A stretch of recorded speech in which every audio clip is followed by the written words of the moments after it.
Hi everyone, today we're taking an honest look at Mattermost, one of the best collaborative platforms for teams.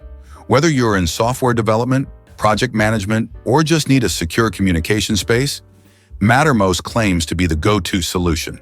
But is it really worth it? Let's find out. First, let's check out the main sections. Channels.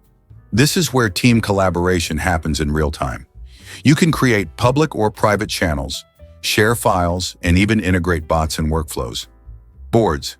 Think of this as a Trello alternative. It's great for managing projects, assigning tasks, and tracking progress visually. Playbooks.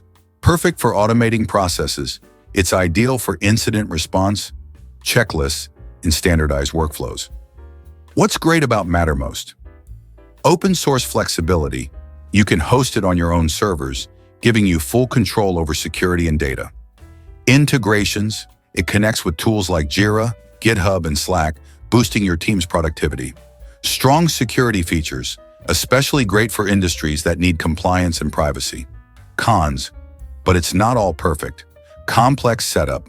Self-hosting can be a challenge if you're not tech-savvy. UI can feel outdated.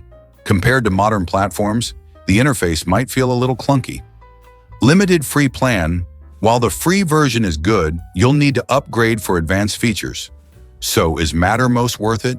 If you value privacy, customization, and security, and are okay with handling some technical setup, then yes, Mattermost is definitely worth considering.